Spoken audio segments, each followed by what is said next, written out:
Hello everyone, आज हम आपको देखेंगे यहाँ पे the rise of nationalism in Europe का। ये हमारा होने वाला है, आपको फोर्थ वीडियो होने वाला है यहाँ पे है, जिसमें हमको जानना है hunger, hardship and popular revolt के बारे में। और इसमें हम देखेंगे आज आपको कि कैसे आपको अभी यूरोप का शेप बदलने वाला है। अभी तक हमने जो आपको पॉइंट देखा है यहाँ पे, उस पॉइंट में हमने बेसिकली आपको ये देख लिया यहाँ पे है, जो इसके पहले का पॉइंट रहा कि आपको 1830 से 1848 तक द एज ऑफ रिवॉल्यूशन। इसमें एक पहले स्टार्ट करता है France.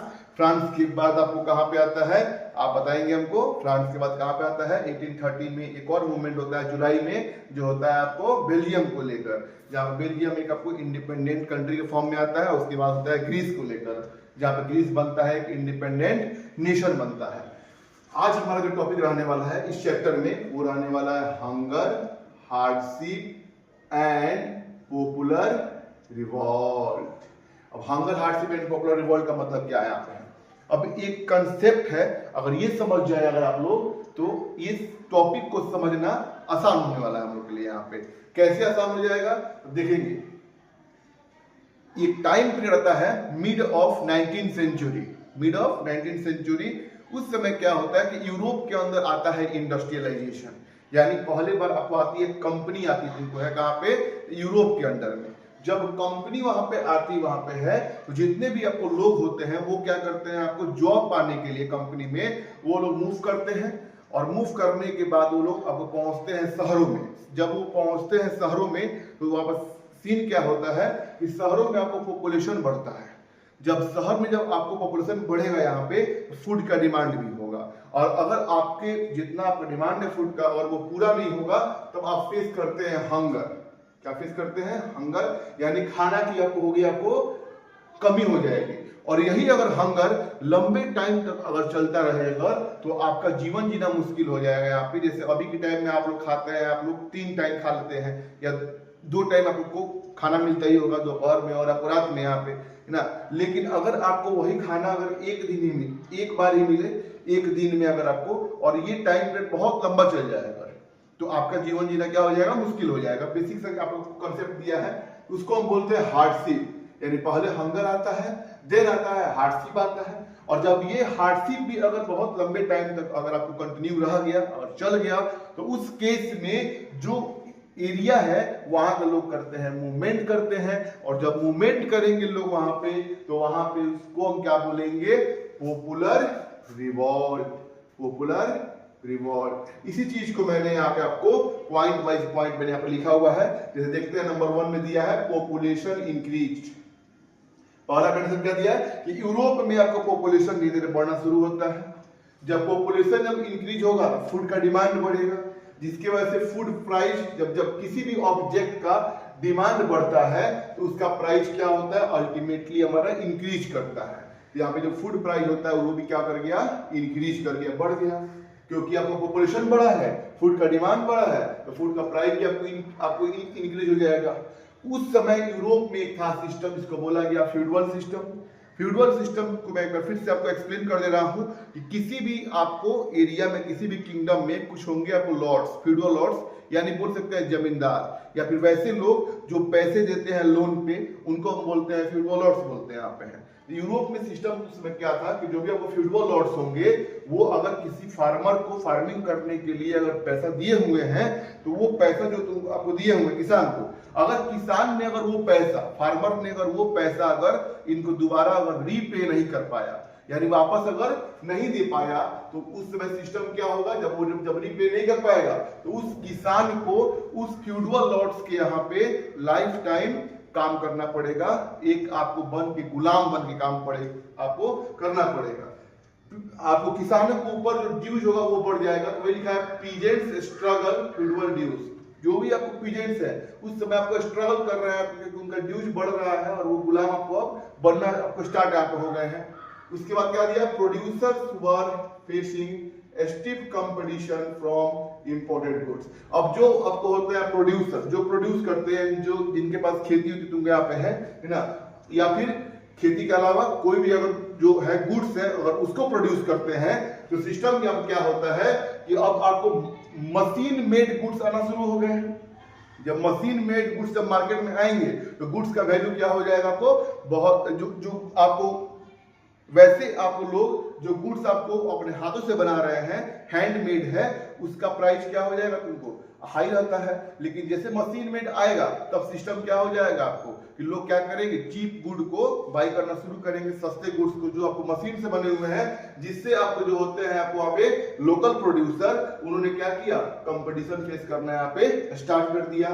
People migrated from rural areas to cities, और वो अब जब आया है इंडस्ट्री तो लोग क्या कर रहे हैं, गांव के एरिया से शहरों के एरिया में मूव करना स्टार्ट किए, जिससे शहरों में क्या हुआ, आपको जो होता है क्राउड, वो अल्टीमेटली आपको इंक्रीज कर गया, यानी शहरों में भीड़ आपको बहुत ज्यादा आपको बढ़ चुकी है यहाँ पे है ना। ये कंडीशन तुमको होता है आपको यूरोप में ड्यूरिंग 1830 से 1848 तक के टाइम में आपको ये देखने को मिलता है।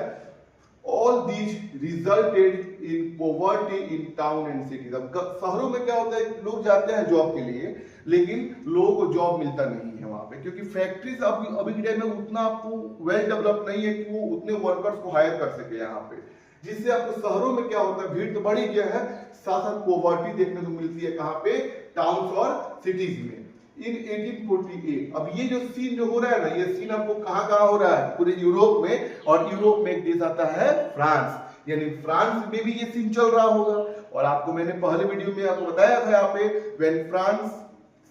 when France sneezes the rest of Europe catches cold, यानी आपको जब फ्रांस में कुछ भी इवेंट होगा, कुछ भी मूवमेंट होगा, उसका इंपैक्ट ओवरऑल यूरोप पे देखने को मिलेगा। फिर स्टार्ट करता है फ्रांस से, यहाँ पे फ्रांस में देखिए क्या हुआ है, इन 1848 फूड शॉर्टेज, अनएम्प्लॉयमेंट है ना, वो आप होता है फूड शॉर्टेज होता है, और क्या होता है, अनएम्प्लॉयमेंट बढ़ गया। कहां पे आपको, फ्रांस में। कब बढ़ गया, तो 1848 के टाइम में खाना की कमी होती है और अनएम्प्लॉयमेंट। अब आपको याद होगा ना कि फ्रांस में 1830 में एक और मूवमेंट हुआ था, जिसके बाद आपको मोनार्की को हटाया गया था और लुइस फिलिप को लेके आया गया था 1830 में के टाइम में आप पे। अब वही लोग को अभी फूड शॉर्टेज हो रहा है, अनएम्प्लॉयमेंट बढ़ रहा है, और किसी भी देश में जब अनएम्प्लॉयमेंट अगर आपको बढ़ता है और फूड की शॉर्टेज होती है, तो ये काम होती है गवर्नमेंट की, कि गवर्नमेंट क्या करे, जो पीपल्स है जिनके वोट के द्वारा गवर्नमेंट फॉर्म हुई है, उन पीपल्स को खाना आपको मिले टाइम टाइम यहाँ पे, और जॉब मिले। लेकिन जब ये नहीं मिलेगा तो लोग क्या करते हैं, आपको मूवमेंट करते हैं यहाँ पे है ना। तो वही देखिएगा, population of Paris come out on the road, यानी जो पेरिस के लोग होते हैं, पेरिस कहाँ पे है, तो फ्रांस का कैपिटल, फ्रांस का कैपिटल, यानी फ्रांस के कैपिटल यानी पेरिस में लोग क्या किया, आपको रोड्स पे आना शुरू हो गए अपने मूवमेंट को लेकर यहाँ पे। वहां पे लोगों ने क्या किया, किंग के अगेंस्ट में, जो आपको वहां पे जो थी आपको कॉन्स्टिट्यूशनल मोनार्की थी, उसके अगेंस्ट में लोगों ने क्या किया, मूवमेंट करना शुरू किया। Barricades were erected and Louis Philippe was forced to flee, है ना। वहां पे लगाए गए बैरिकेड्स, बैरिकेड्स मतलब होता है जब रोड के साइड में अगर थाना के द्वारा, पुलिस के द्वारा अगर जो आपको लगा दिया जाए, आपको क्या किया जाए, मतलब आपको वो रास्ता को आपको रोक दिया जाए ना, लगा के आपको वहां पे बैरिकेड्स, हम लोग उसी को बोलते हैं यहाँ पे, जब रास्ता अगर आपको जब आपको पुलिस के द्वारा बंद किया जाता है, उसको हम बोलते हैं बैरिकेड्स लगाना यहाँ पे। वैसे ही बैरिकेड्स लगाए गए, अगर बैरिकेड्स अगर नहीं लगाते तब क्या होता, तब लुइस अलग हो जाते हैं और फिलिप अलग हो जाते हैं, मतलब इनको मार के लोग आपको मुआ देते हैं ना, लुइस फिलिप को वहां से भगा दिया गया। अब फाइनली फ्रांस का जो कहानी आपने क्लास 9 से पढ़ना शुरू किया था, द फ्रेंच रिवॉल्यूशन, और क्लास 10 में अभी तक जितना पढ़े हैं, अब यहाँ पे आके आपको फ्रांस का कहानी हमारा होने वाला है, फाइनली एंड होने वाला है यहाँ पे। अब समझिए कैसे यहाँ पे France became a republic again, यानी फ्रांस में दोबारा आपको आता है रिपब्लिक आता है। पहला रिपब्लिक कब आया था, ये आप हमको कमेंट बॉक्स में आपको आंसर देना इसका है ना। फ्रांस में दोबारा आता है रिपब्लिक, यहाँ पे आता है ना। और रिपब्लिक जब आएगा तब क्या होगा, तो right to vote given all adult citizens above 21 years, यानी जितने भी आपको ऐसे लोग, चाहे वो एक्टिव में हो, पैसिव में हो, है ना, उन सबको आपको क्या मिल जाएगा, राइट टू वोट, जो भी जिनका एज 21 ईयर्स होगा। बट एक चीज याद रखिएगा, वीमेन्स को अभी भी आपको राइट टू वोट नहीं मिला यहाँ पे है विमेन्स को आपको शुरू से ही माना गया है कि विमेन्स का मतलब कि जो आपको है तुमको रिप्रेजेंटेशन है वो नहीं होना चाहिए उनके अकॉर्डिंग, पहले के लोग के अकॉर्डिंग आपको कि विमेन्स के अंदर उतना काबिलियत नहीं है कि वो आपके गवर्नमेंट को आप रन कर सके, उनका आपको कोई भी पार्टिसिपेशन नहीं होना चाहिए गवर्नमेंट फॉर्म करने को लेकर, इसलिए विमेन्स को नहीं दिया गया है, बस दिया गया है मेन को। 21 इयर्स की जो भी आपको होंगे मेन उनको मिला है यहाँ पे। अब क्वेश्चन ये भी आता है कि विमेन को आखिरकार आपको वहां पर राइट वोट आपको मिला कि नहीं मिला, तो बिल्कुल मिला है। ये कब मिला है तो 1946 के टाइम में, 1946 1946 में आपको विमेन्स को मिला है राइट टू वोट। और सेकेंड क्या दिया है, राइट टू वर्क, क्योंकि इसी आपको वर्क के वजह से आपको लुईस फिलिप को भगाया गया था, क्योंकि वहां पर अनएम्प्लॉयमेंट आया था। यहाँ दिया गया right to work, nationalist workshops were set up to provide employment. और उस समय क्या किया गया, गवर्नमेंट के द्वारा अलग अलग जगहों पे सेट किया गया, वर्कशॉप लगाया गया, जिससे आपको वैसे लोग जो अनएम्प्लॉयड हैं उनको आपको जॉब मिल सके। यहाँ तक आई थिंक आपका क्लियर होगा। Hunger hardship and popular revolt में क्या क्या हुआ है, पहला चीज आपको क्या हुआ है कि पॉपुलेशन इंक्रीज हुआ है। सेकेंड चीज फूड प्राइस हमारा इंक्रीज कर गया है। जो होते हैं पीजेंट्स उन्होंने स्ट्रगल करना शुरू किया क्योंकि उनके ऊपर ड्यूज बढ़ गया, फ्यूडल ड्यूज बढ़ गया यहाँ पे है। जो होते हैं प्रोड्यूसर्स उन्होंने कंपटीशन फेस करना स्टार्ट कर दिया, क्योंकि मार्केट में जो गुड्स आ रहा है वो मशीन मेड आ रहा है। अभी के टाइम में भी आप देखिएगा ना कि जो चीजें हाथ से बनती है, जैसे आपको हो गया मटका हो गया, मिट्टी का जो होता है बर्तन होता है, अगर उसको हाथ से बनाया जाएगा तो उसका कॉस्ट बहुत ज्यादा वो हाई देखने को मिलेगा। एंड जो भी आपको हैंडमेड गुड्स होते हैं उसका प्राइस हाई रहता है, और मशीन मेड जो होते हैं गुड्स होते हैं उनका प्राइस क्या होता है, बहुत आपको कम होता है। तो वैसे ही यूरोप में जो होते हैं प्रोड्यूसर्स जो होते हैं, जो आपको हैंडमेड गुड्स फॉर्म कर रहे हैं, उन्होंने क्या किया, स्टीप कंपटीशन फेस करना शुरू कर दिया। And people migrated from rural areas to cities. और जो लोग होते हैं वो क्या करते हैं, शहर के जो आपको एरिया होता है, शहर के एरिया, वहां पे मूव करना स्टार्ट कर दिए यहाँ पे, जिससे आपको आता है, यहाँ पे आपको हार्डशिप आता है और लोग वहां पे रिवॉल्ट करते हैं। पहला रिवॉल्ट हुआ फ्रांस में हुआ, फ्रांस से लुईस फिलिप को भगाया गया यहाँ पे, है ना। और भगाने के बाद वहां पे फॉर्म किया गया, रिपब्लिक दोबारा निकाला गया, जिसमें राइट टू वोट मिला और राइट टू वर्क मिला। यहाँ तक हमारा कहानी अभी तक हुआ। यहाँ पे नेक्स्ट देखते हैं, वीवर्स इन सिलेसिया। अब आपके एनसीईआरटी में ये टॉपिक तुमको दिया होगा। यहाँ पे एक सिलेसिया होता है, विलेज होता है। सिलेसिया विलेज बेसिकली कहाँ पे होता है, तो प्रशिया के अंदर। कहाँ पे होता है, प्रशिया के अंदर एक गांव होता है। उस गांव में सीन क्या होता है ना कि आपको कुछ आते हैं कॉन्ट्रैक्टर, शहर से कॉन्ट्रैक्टर आते हैं, और उस विलेज में जो होते हैं आपको वीवर्स होते हैं, जो आपको किसी चीज को बुनने का काम करते हैं, हैंडलूम्स बनाने का काम करते हैं, है ना, उनके पास आते हैं। उस गांव में जितने होते हैं वीवर्स, उनका नंबर होता है 18,000, 18,000 उसमें होते हैं, वर्कर होते हैं, और उन सबको दिया कॉन्ट्रैक्ट पे काम करने के लिए दिया।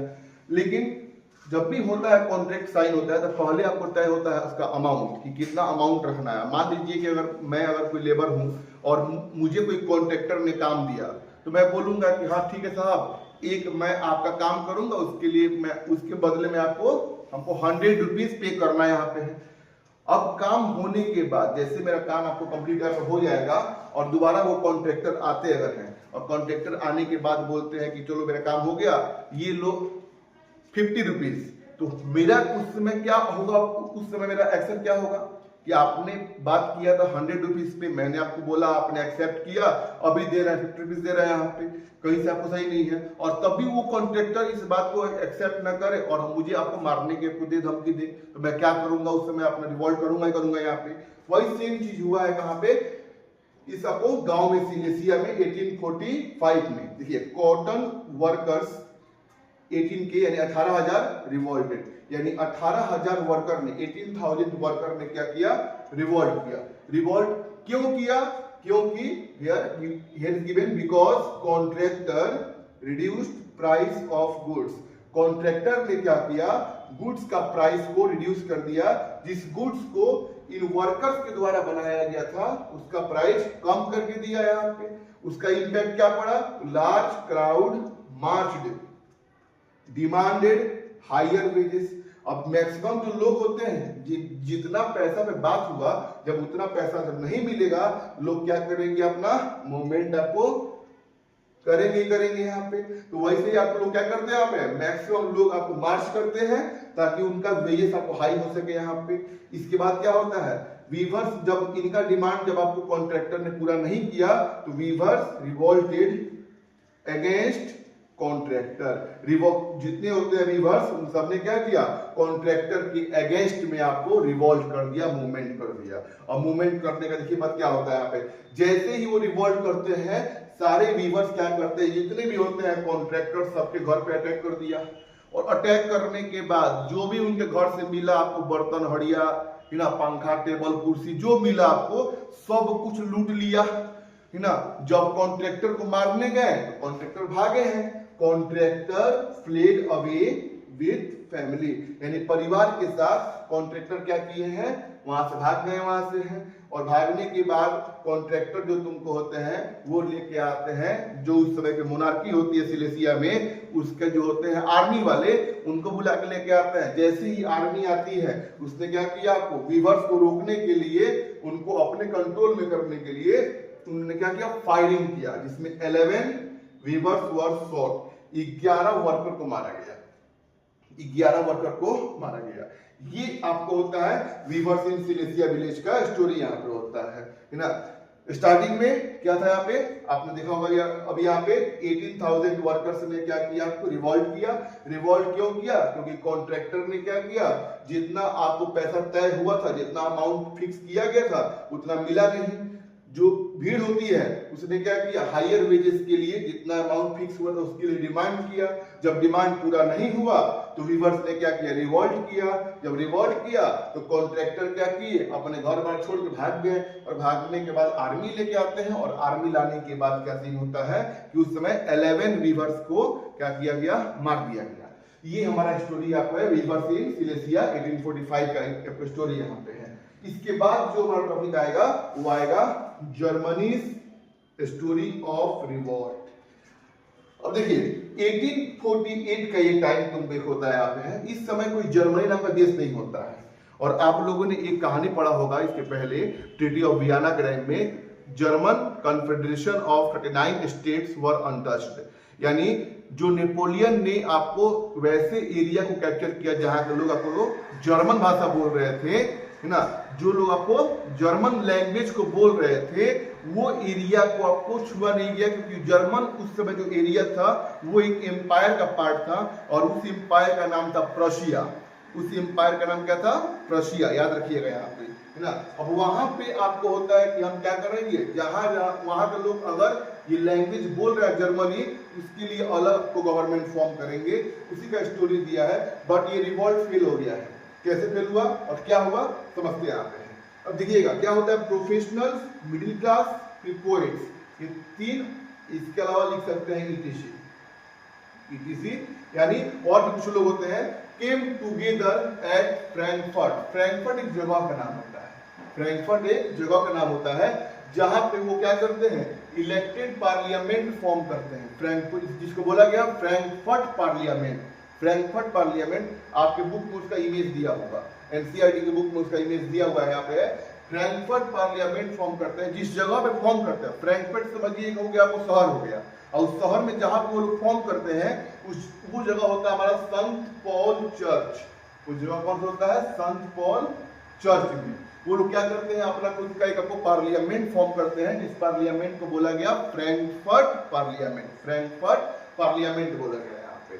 ऑन 18 मई 1848, 18 मई 1848, 18 मई 1848 को क्या होता है, 831 elected representative, 831 elected representative drafted constitution of German nation. ये 831 लोग यानी 831 मेंबर मिलते हैं संत पॉल चर्च में, जो लोग इलेक्टेड होते हैं, यानी जो आपको एरिया होता है आपको जहाँ के लोग आपको भाषा बोलते हैं जर्मन बोलते हैं, वहां पे 831 मेंबर को इलेक्ट किया गया बाय वोटिंग, वोट देकर यहाँ पे। और उन्होंने क्या किया, अपना खुद का एक पार्लियामेंट बना लिया, और पार्लियामेंट बनाने के बाद क्या किया, अपना कॉन्स्टिट्यूशन भी ड्राफ्ट कर लिया। राजा को कुछ पता नहीं है, किंग से कोई मतलब नहीं है, ये लोग अपने जुनून में है लो यहाँ पे, राजा को कुछ पता नहीं है कि क्या चल रहा है हमारे देश में, हमारे किंगडम में क्या चल रहा है किंग को पता नहीं है। और यहाँ पे जो लोग आपको बोलते हैं जर्मन, उन्होंने खुद का पार्लियामेंट भी फॉर्म कर लिया और खुद का रूल बुक भी फॉर्म कर लिया यहाँ पे, है ना। और क्या करते हैं, decided to vote for all German national assembly, है ना। और वो डिसाइड करते क्या है कि हम क्या करेंगे, नेशनल असेंबली के लिए आपको अपना वोट देंगे। एक ऐसा नेशनल असेंबली जो एक देश के अंडर में आएगा और वो देश क्या रहेगा, जर्मनी रहेगा। ये सब काम करने के बाद, ये जब काम कर लिए तब वो लोग सोचते हैं कि अब चलते हैं किंग के पास। अब किंग के पास अपना प्रपोजल रखेंगे भाई। अब किंग को तो कुछ पता नहीं है कि आपको क्या चल रहा है। उस समय जो आपको किंग होते हैं प्रशिया में, वो कौन होते हैं, फ्रेडरिक विल्हेल्म फोर, है ना। ये अपने मस्ती में होता है कि हमारा आपको राजपाट आपको अच्छा चल रहा है, तब तक ये लोग पहुंचे वहां पर होंगे, लोग पहुंचे होंगे कि आपको राजा साहब, योर मैजेस्टी, ऐसे करके यहाँ पे पहले का रूल यही है, तुम यहाँ पे महाराज, है ना, ये वाला आपको बोले होंगे वहां पे। और बोले होंगे कि देखिए मैंने ऐसा काम किया, संत पॉल चर्च में अपना खुद का पार्लियामेंट बना दिया। और राजा, अच्छा इतना हिम्मत, ये हो गया, अरे बाप रे बाप, रूल बुक भी बना लिए, है ना। राजा पूरा शॉक्ड है यहाँ पे, ये वाला कंडीशन यहाँ पे होता है। बट क्या लगता है राजा मानेगा बात को? और किसी राजा को बोला जाए अगर कि आपको रूल के अंडर में आना है, आप कानून के दायरे में आएंगे, तो राजा का ईगो हर्ट नहीं हो जाएगा यहाँ पे? राजा कभी आपको इस चीज को कभी आपको एक्सेप्ट करेगा? कभी नहीं करेगा यहाँ पे, क्योंकि राजा है भाई। और राजा लोग का बातें अलग होता है, उन लोग का जीवन तो लगता है क्या बात है भाई। जैसे आपको इंद्र लोक में आपको है, आपको देव इंद्र है, जब भी कुछ भी दिक्कत होता है भागते, तो आपको क्या करेंगे, वहां से भागेंगे और पहुंच जाएंगे महादेव के पास या कोई और देव के पास पहुंच जाएंगे। यहाँ पे राजा है, क्या चल रहा है कोई मतलब नहीं है, बस अपना एंजॉयमेंट। यहाँ पे वही सीन यहाँ पे देखने को मिल रहा है। यहाँ पे है क्या देखने को मिल रहा है कि फ्रेडरिक विल्हेल्म को कुछ पता होता नहीं है, और ये जो होते हैं लोग, ये अपना एक फॉर्म करते हैं डेलीगेशन। डेलीगेशन का मतलब क्या होता है कि अब कुछ पीपल का ग्रुप जो इसी पार्लियामेंट से बिलोंग करेगा और वो जाएगा किंग के पास अपना जो होगा प्रपोजल लेकर कि आपको जो होंगे किंग जाकर दिखाएगा कि हमको आपको फॉर्म, हमने क्या किया, फॉर्म कर लिया रूल, आप देख लीजिए, बस साइन कर दीजिए, ताकि हमारा भी आपको एक अलग देश बन जाएगा। राजा आप ही रहिएगा, किंग आप ही रहिएगा, बट कुछ रूल्स रहेंगे जो रूल्स को आपको ही फॉलो करना होगा। अब देखिए, Frederick Wilhelm four, king of Prussia, rejected the proposal and joined other monarchs to oppose the elected assembly। अब राजा ने क्या किया, राजा भाई इतना आसानी से बात तो आपको मानेगा नहीं। राजा ने क्या किया, उनके प्रपोजल को रिजेक्ट कर दिया, हम कुछ नहीं मानते हैं ऐसा, है ना। और उसने अपने पावर को बढ़ाने के लिए क्या किया, जो अदर मोनार्क्स होते हैं, जो अलग किंग होते हैं, उन सबका सपोर्ट लिया, ताकि वो इस इलेक्टेड असेंबली का जो यहाँ पे फॉर्म किया गया है 831 मेंबर से, उसका आपको अपोज कर सके यहाँ पे। अब देखिए होता क्या है ना यहाँ पे कि जो ये 831 जो मेंबर ने अपना जो फॉर्म कर लिया, आपको जो इलेक्शन हुआ है, उस इलेक्शन में पार्टिसिपेट कौन किया होगा, तो इलेक्शन में पार्टिसिपेट किए होंगे जो उस एरिया के लोग होंगे, जो लोग आपको ये लैंग्वेज बोल रहे हैं, जर्मन लैंग्वेज जो लोग बोल रहे हैं, वही लोग यहाँ पे होंगे। अब जैसे ये लोग आते हैं ना पावर में, जो असेंबली के जो लोग होते हैं, जैसे आते हैं पावर में, वो क्या करते हैं, अपने ही लोग जो उनको सपोर्ट किए थे उनका वैल्यू करना बंद कर दिए, उनका कोई वैल्यू नहीं है। अगर मान लीजिए कि अगर कोई पर्सन यहाँ पे अगर है, खड़ा यहाँ पे है, और वो उस असेंबली का मेंबर है जिसमें आपको हमने वोट देकर हमने क्या किया, उनको विन कराया यहाँ पे। अब हम जा रहे हैं कि आपको सर देखिए ऐसा बात है, हम लोग आप किसान भाई हैं, हमारे ऊपर इतना ड्यूज हो गया है, इतना हमारे ऊपर हो गया, कर्ज हो गया है, कृपया कर्ज को माफ कराइए। तो वो क्या कर रहा है, हमको उल्टा जवाब तुमको दे रहा है। वो बोल रहा है, अरे रे बहुत सारे मुद्दे भी अभी हमारे पास है, तुम्हारा बात हम आपको नहीं सुनेंगे, हमारी बातों का कोई वैल्यू नहीं है, हमने ही उनको बनाया और हमारी बातों का कोई वैल्यू नहीं यहाँ पे है। जिससे वहां पे क्या हुआ, जितने लोग होते हैं जो होते हैं सपोर्टर्स, जो बेसिकली बिलोंग करते हैं आपको है लोअर मिडिल क्लास के जो लोग होते हैं, उन्होंने क्या किया, सपोर्ट आपको बंद कर दिया, जिससे ये पार्लियामेंट हो गया हमारा कमजोर हो गया। इतना कमजोर कि इनका सपोर्ट करने कोई आने वाला नहीं है। आप क्या डिसाइड यहाँ हुआ देखिएगा, in the end troops were called and the assembly was forced to disband. Last में क्या होता है कि आपको सैनिक भेजा गया। ट्रूप्स का मतलब क्या होता है, सैनिक को बोलते हैं। सैनिक को भेजा गया, राजा ने क्या किया, सैनिक भेजा, विलियम फोर्ड ने सैनिक भेजा।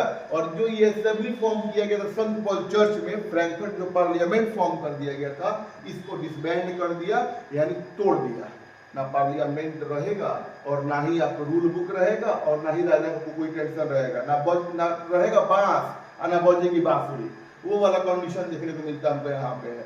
अब ये जितना भी आपको हो रहा है मूवमेंट, इन सब में आपको वीमेन्स पार्टिसिपेट कर रही है, लेकिन वीमेन्स को कोई आपको राइट नहीं रहता है ना। वीमेन्स ये सोच रही है कि जो भी आपको रूल बुक बन रहा है, जो भी कानून बन रहा है, उसमें बस एक ही बात किया गया है मेल के लिए, यानी जो आपको मेल है बस उनके लिए बात किया गया। फीमेल के बारे में कोई आपको बातें नहीं कर रहा है यहाँ पे। वीमेन्स को लगा कि जब तक हम लोग एक्टिव नहीं होंगे, अपना ग्रुप फॉर्म नहीं करेंगे, तब तक हमको हमारा वोटिंग राइट्स मिलने वाला नहीं यहाँ पे है। तो वही चीज आपको यहाँ पे हुआ, यहाँ पे है वीमेन्स रोल।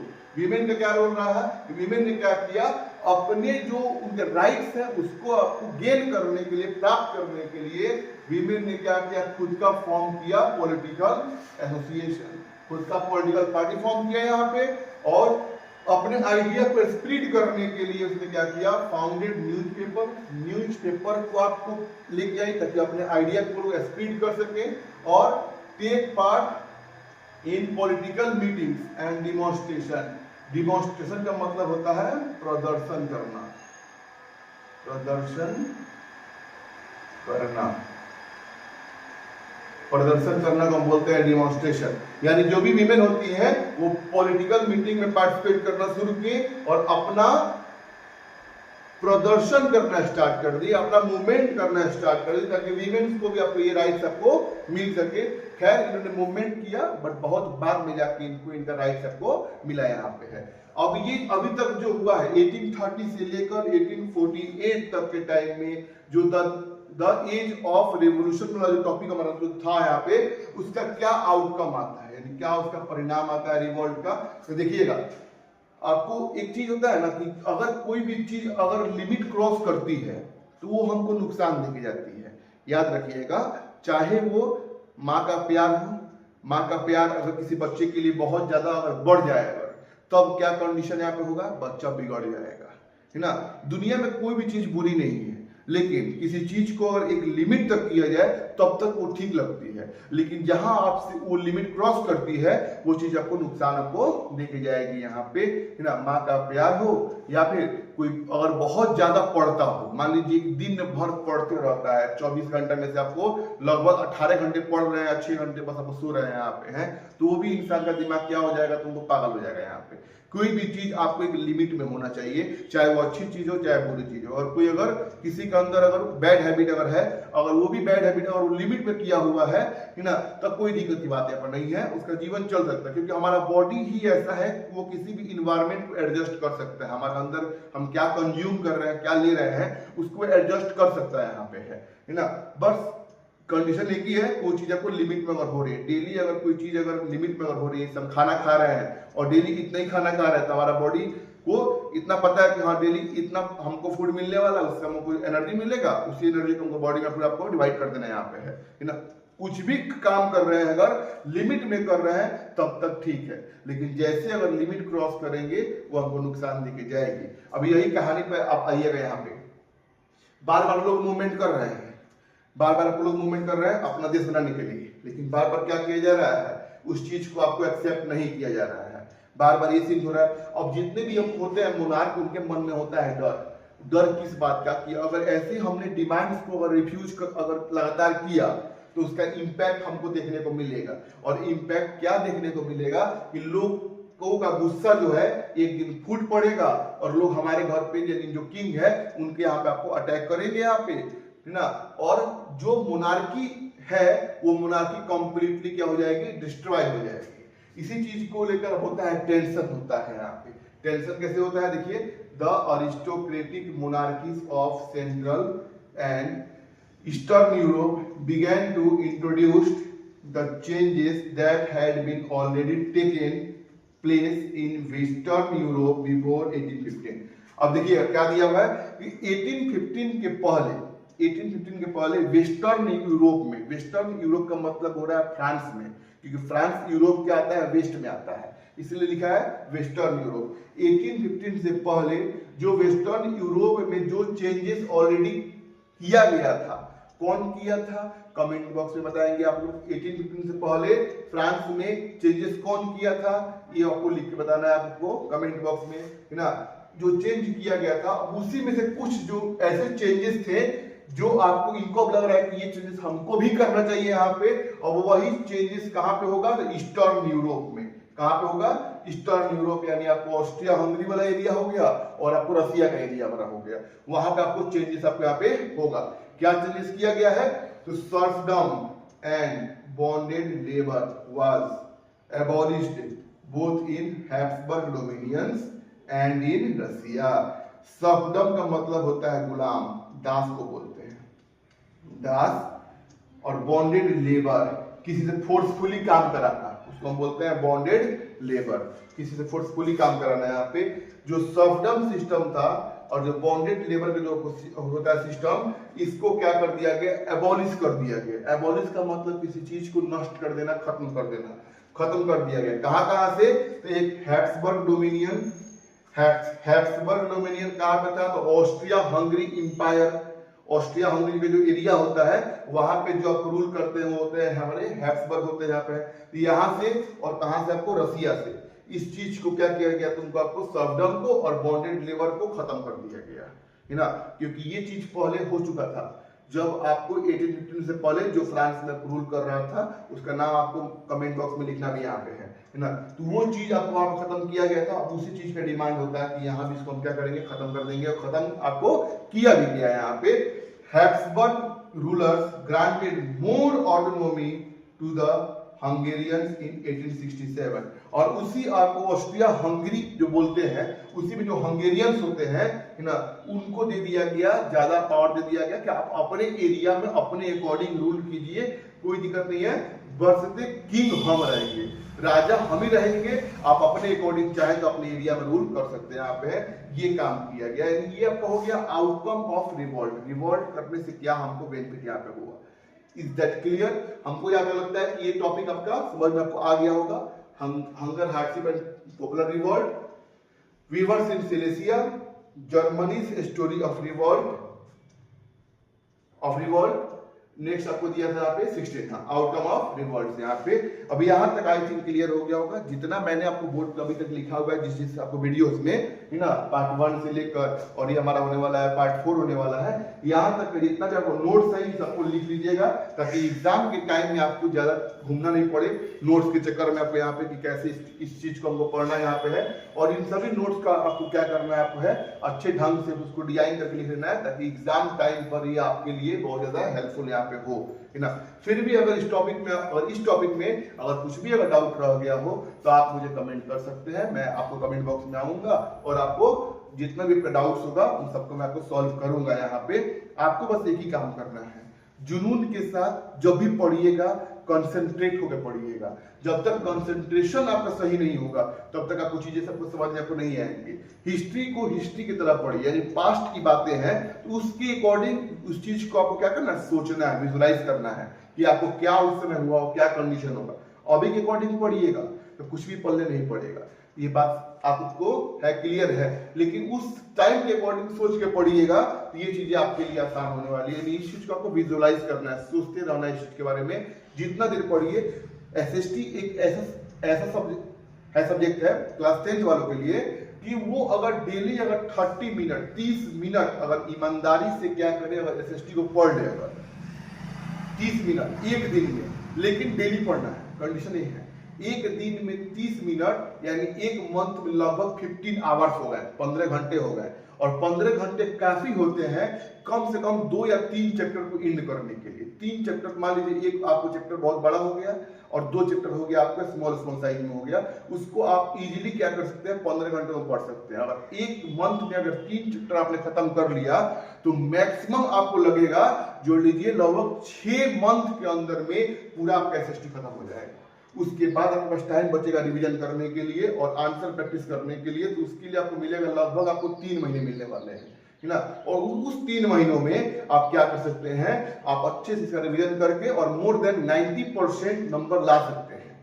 इसमें कोई शक की बात नहीं। अगर एक स्ट्रेटजी के थ्रू अगर हम अगर अपना स्टडी करते अगर हैं तो हमको रिजल्ट मिलेगा। लेकिन आपने क्या, आप लोग करते क्या होंगे, एक दिन में पढ़ लिया 2 घंटा, फिर उसके बाद 5 दिन नहीं पढ़े, फिर आपको आगे पढ़ लिया, फिर नहीं पढ़े। इससे क्या होता है, ब्रेक्स आते हैं। जैसे ब्रेक्स आएंगे, कहानी भूल जाएंगे और चीजें आपको अच्छी नहीं लगेंगी यहाँ पे, है ना। इसलिए डेली पढ़िए, मात्र 30 मिनट, ओनली 30 मिनट अगर आप इसको डेली पढ़ते अगर हैं तो चीजें आपके लिए होने वाली है आसान। बाकी फिर भी अगर कोई अगर आपको डाउट अगर पढ़ने के बाद आता है तो आप चैनल पे हमारा विजिट कीजिए, और विजिट करने के बाद अपने डाउट्स कमेंट बॉक्स में लिखिए। कभी मैं आपको लाइव भी आऊंगा, और लाइव आने के बाद भी आपके डाउट्स को मैं आपको सॉल्व करने वाला है। आपको बहुत जल्द मैं आप आऊंगा लाइव, और इस चैप्टर के रिगार्डिंग जितने भी डाउट्स हैं उन सबको मैं आपको सॉल्व करूंगा। फिलहाल इस नोट्स को आप लोग यहाँ पे और इसका स्क्रीनशॉट ले लीजिएगा, या फिर इसको भी अपने वीडियो को रोक कर इसको क्या कीजिएगा, पहले इसको आप लोग को एक अच्छे से नोट्स फॉर्मेट में लेके इसको आना है, ताकि एग्जाम टाइम पे इसमें आपको कुछ भी आपको दिक्कत आपको नहीं है। मिलते हैं नेक्स्ट वीडियो में, जिसमें हम आपको ये जानेंगे कि कैसे आपको जर्मनी, इटली और जो केस होता है हमारा ब्रिटेन का, उसको देखेंगे। बहुत जल्द मिलते हैं उस वीडियो में। थैंक यू, जय हिंद।